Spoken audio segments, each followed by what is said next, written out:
evening. Welcome to Joyful Gathering Spiritual Center.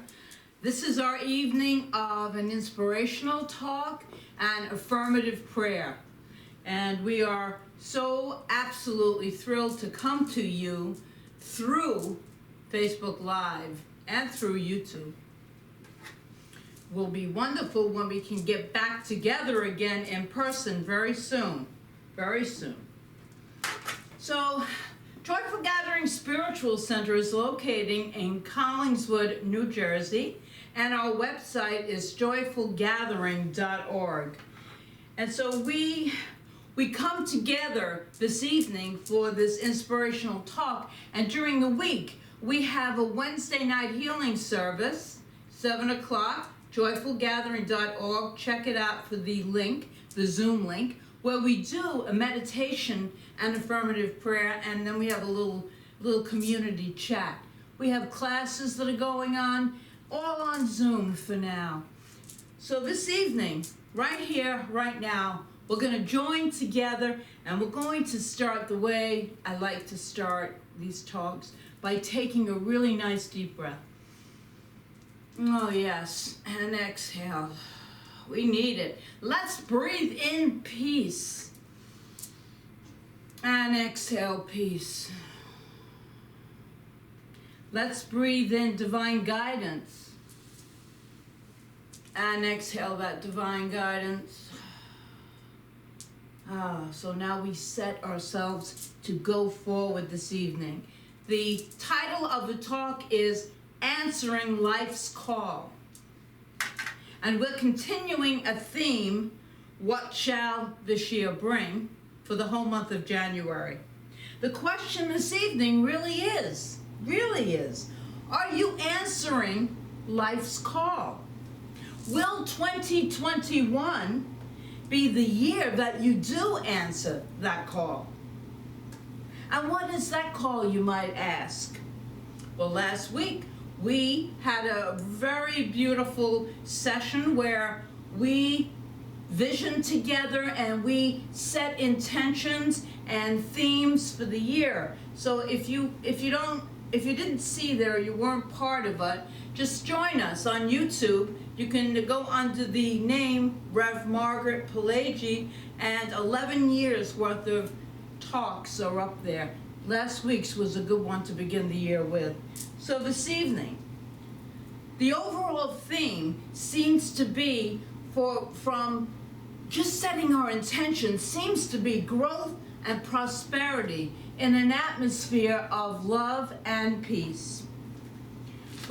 I know you're thinking probably, because I was as I was writing this talk, with all this political chaos going on, a pandemic looming large, we might not be able to really fathom peace and love and prosperity. But I'll tell you, it is the only way out of what seems like insanity. It is the only way. We have been teaching these spiritual teachings for so many years, and now is the time to align ourselves with what those teachings really mean. To stay centered in our own divinity, and to move through all of this, and we shall move through all circumstances.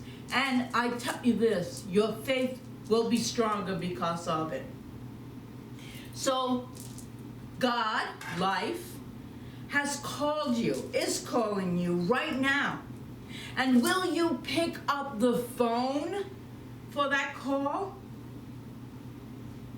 Today, you can choose to answer the call with this acronym, and I love acronyms, L-I-F-E. L, letting go of the past. I, imagining a greater life. F, freedom, freedom to choose. And E, expressing your divinity, L-I-F-E. This is what we're talking about this evening. I'll break each one down.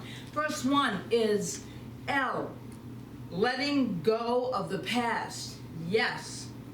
We cannot answer the call, life's call. We cannot answer it and be a greater expression of who we really are if we are holding the past.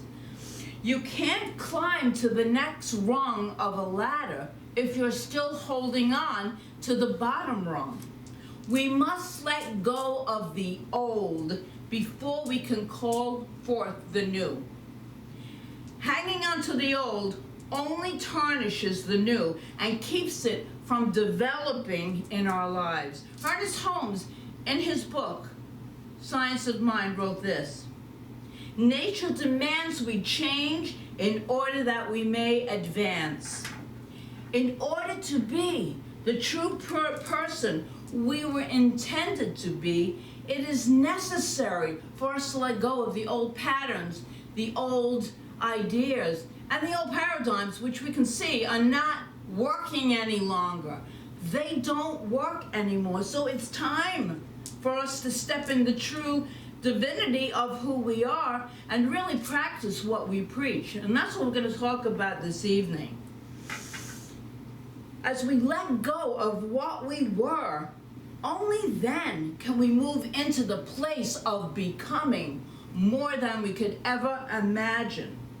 And our country right now is sure giving us, well, it's not our country really, it's the people, sure giving us many opportunities for us to grow and change.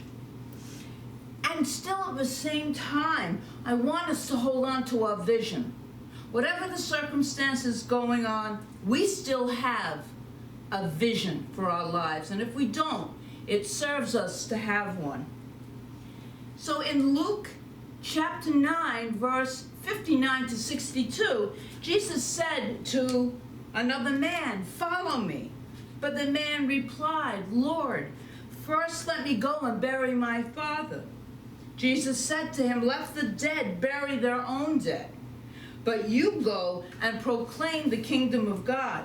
Still, another said, "I will follow you, Lord, but first let me go back and say goodbye to all my friends and family."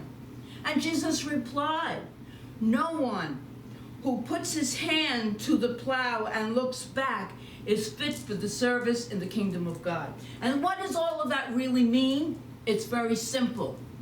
We cannot hold on to the past while we are moving forward. This year of 2021 is a year of tremendous opportunities. That's what I'm going to call them, because that's what I believe they are. Opportunities for us to change and to become more than we ever thought we could if we choose. As Ernest Holmes practitioner Victoria Palagye used to say, you can't travel north and south at the same time. For you right now, and for me right now, is to realize that it is truly time to let go. In order for us to answer that call, to set and live the intention for our lives that we would like to see made manifest.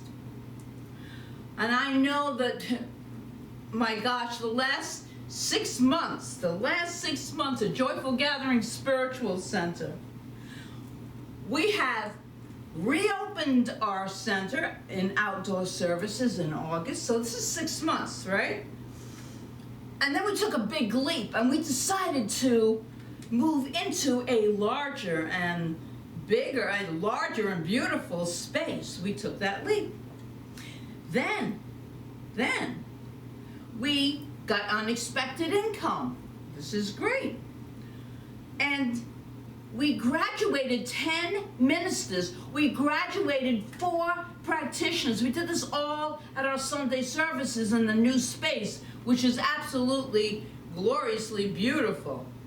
And on top of that, we hold all of our classes on Zoom. We've learned all of this. We're having our Saturday Night Live service right here in my living room / studio. So all things are possible. If we want to change, we must adapt to conditions and find the good in them and make the most out of them. And this applies to every aspect of our lives, every aspect. And you gotta remember, this is all in 6 months. So I say to you, tighten your seatbelts, because we're still in this 2021 of change, and it's not over yet. And you know what? Change is never over. It's never over. But we are moving forward expecting a greater good. There's been so much good that has occurred in Joyful Gatherings life and in my life personally.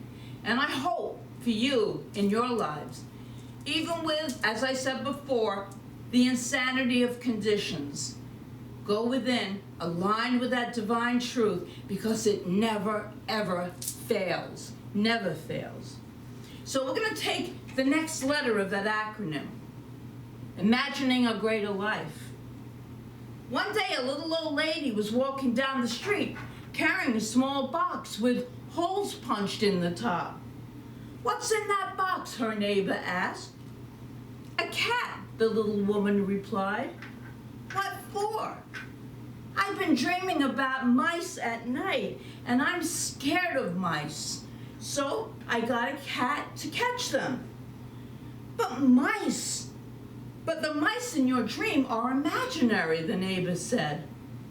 And that little old lady turned to her and said, "Well, so is the cat." I got one laugh. Okay, only one person here besides myself. When we live out of our imagination, we live out of our potential.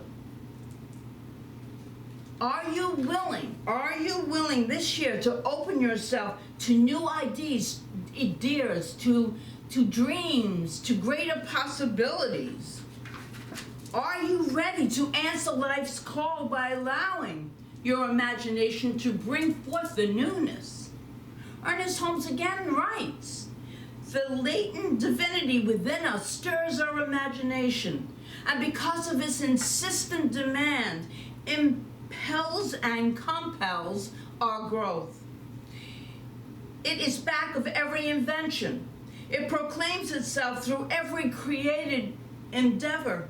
It has produced sages and saints and saviors, and will, when permitted, create a new world in which war, poverty, sickness, and famine will no longer exist." He wrote that just about 100 years ago, 1926. Science of Mind textbook came out, 1926. And here we are, 2022.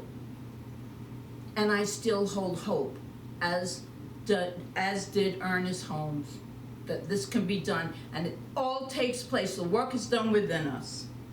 Are you ready to think bigger? I received this little gift, and it's in my dressing area that I look at every single day. And it says on it, there's an inscription that says, "Think big," and then you turn it over. The possibilities are endless. Michelangelo wrote, "The greatest danger for most of us is not that our aim is too high and we miss it, but that it is too low and we reach it." The danger is not in having false hope. Rather, it is in having no hope at all, or very little hope. The world is full of people who have missed and aimed low and thought small, who want to impose small thinking on anyone who will listen and accept. We won't do that. We don't think small. No, there's no reason to.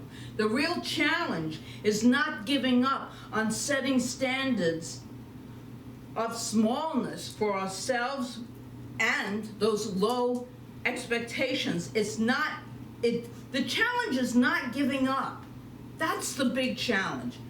And not to set those small intentions for ourselves, the little teeny ones. Think big, dream big. The universe always responds to us in like. Your thoughts are creating always.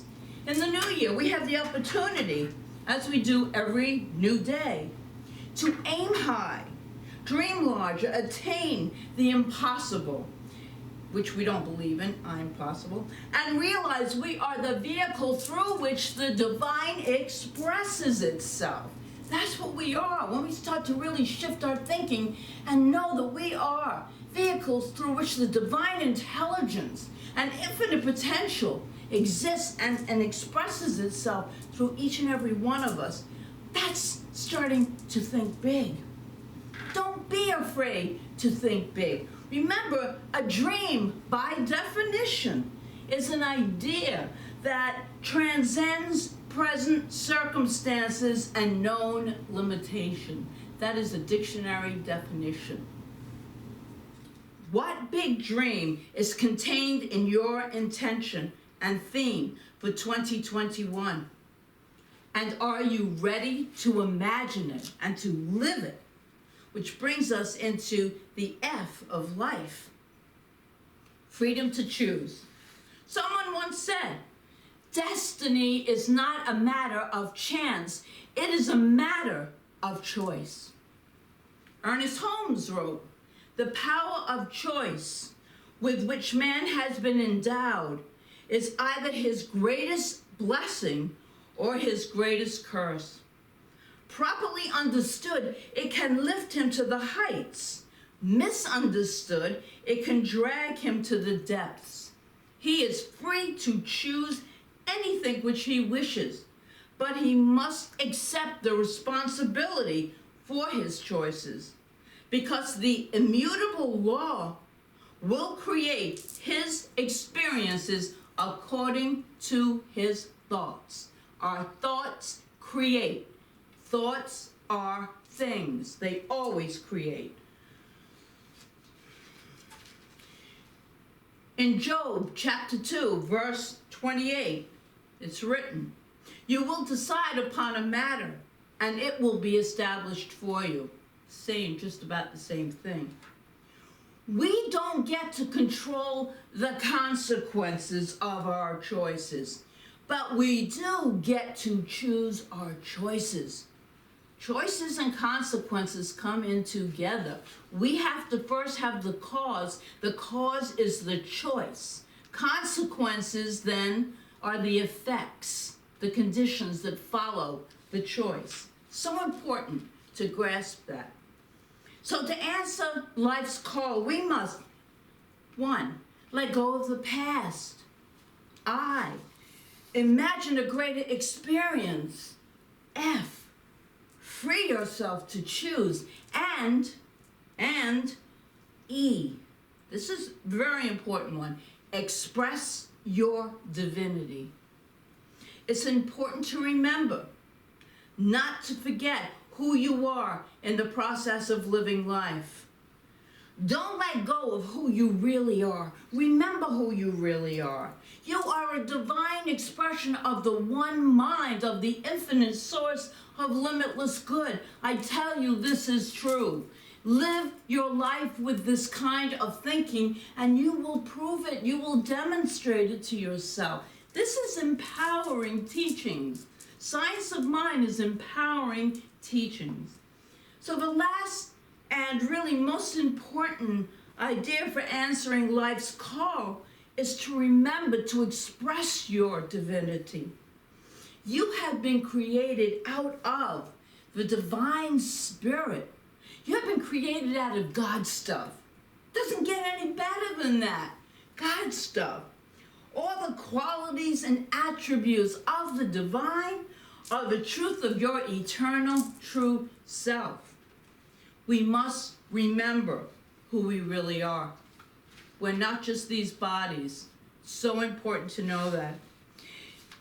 If you view the Last Supper with mystic significance rather than pure literal acceptance, we can see it as a true call to remembrance, a transcendent experience available to all of us. Through the symbolism of eating and drinking, Jesus urged the disciples to follow him in appropriating the idea of the whole being. He said, "Do this in remembrance of me." The remembrance is that we are perfect spiritual beings, We are perfect spiritual beings. No matter what circumstances is going on and taking place, there will always be change in life. And Ernest Holmes said, we should constantly vitalize our faith by the knowledge that the eternal is incarnated in us, that God goes forth anew into creation through each one of us, and that in such a degree as we speak the truth the Almighty has spoken, it follows through us. It's so powerful. It is so powerful. You are powerful. We are powerful. So, experiencing life by answering the call. Pick up that phone. Pick up that phone by letting go of the past. Yes. Imagining your greater life. Yes. Freeing yourself to choose. Yes. And finally, most importantly, are you willing to pick up the phone by remembering to express your divinity? Yes. We say yes to life, do we not? We say yes to life. And then if you agree with me, repeat this. Today I answer life's call. Today I answer life's call. And so it is. And we have a prayer for you.